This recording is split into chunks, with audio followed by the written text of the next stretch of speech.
Salut à toi, me revoilà devant le micro pour une très courte période. C'est encore un très court épisode et n'hésite pas à me dire si ces petites capsules, comme je les appelle, te plaisent. Je voulais te faire part d'une scène qui m'a beaucoup contrarié ce matin. Je t'explique le contexte. Donc on est devant l'école, un papa laisse sa petite fille devant la porte d'entrée et la petite fille commence à rejoindre l'école. Elle fait demi-tour et elle revient faire un câlin à son papa. Et au moment où elle arrive au niveau de son papa et qu'elle lui tend les bras, son papa lui dit textuellement « Arrête de me faire perdre mon temps, j'ai une réunion dans une demi-heure. » Et je pense que là où j'ai trouvé horrible cette parole, c'est que je l'ai sûrement dite à Manon il y a 2 ou 3 ans, et j'ai trouvé ça hyper violent. Encore une fois, cette scène m'a fait me rappeler qu'on avait une relation au temps qui était vraiment complètement en décalage avec ce qu'elle devrait être. Là, concrètement, on a un papa, ça aurait pu être une maman, qui dit à son enfant qu'il ne veut pas perdre du temps à lui faire un câlin, mais qu'il préfère aller en réunion, ou ne pas arriver en retard en réunion.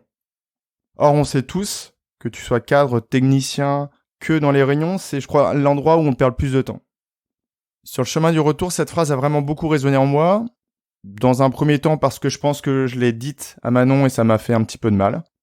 Mais l'erreur est humaine, comme on dit, donc on peut se rendre compte après coup qu'on n'avait pas forcément les bons comportements ou les bonnes paroles. Je me suis posé la question de la stratégie, en fait, du bonheur. Alors le bonheur, c'est un terme qui fait peur à beaucoup de personnes, ou que l'on dévalorise facilement. Quand je parle de bonheur, je parle d'accomplissement, je parle d'épanouissement, et je parle de trouver un vrai sens à sa vie. Aujourd'hui, je suis un magicien, et je te propose 4 stratégies. Une stratégie à long terme, être heureux dans 15, 20, 30 ans. Une stratégie à moyen terme, être heureux d'ici 5, 10 ans. Une stratégie à court terme, être heureux d'ici la fin de l'année scolaire. Ou une stratégie à très court terme, être heureux d'ici 1 ou 2 mois. Je pense que ta réponse est quasiment instantanée. Tu vas choisir la stratégie à très court terme pour te sentir épanoui et vraiment ressentir du sens dans ta vie. Maintenant, laisse-moi préciser ces stratégies. Est-ce que tu vas être heureux dans 20 ou 25 ans à ta retraite ? Est-ce que tu vas être heureux dans 10 ou 15 ans quand tu auras fini de payer ta maison ?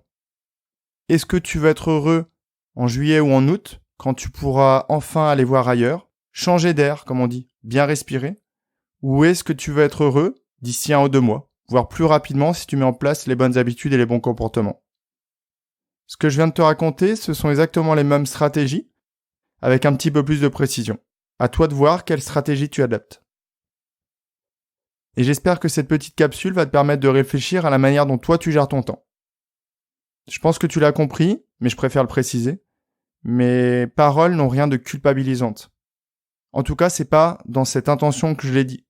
Je n'ai aucun problème à me rappeler que moi-même j'ai dû dire des phrases comme ça à Manon, mais qu'aujourd'hui je les regrette vraiment très fortement. Sur ces paroles, je te souhaite une très belle journée. Prends bien soin de toi. Et je te dis à mardi pour le prochain épisode, dont je viens de trouver le thème. Je pense que je vais me focaliser sur le pourquoi de la dévalorisation du bonheur, et surtout pourquoi on n'utilise pas ou on met pas les bonnes stratégies en place pour y accéder. Et que quelquefois on préfère faire des choix qui vont dans le sens contraire. À très très vite.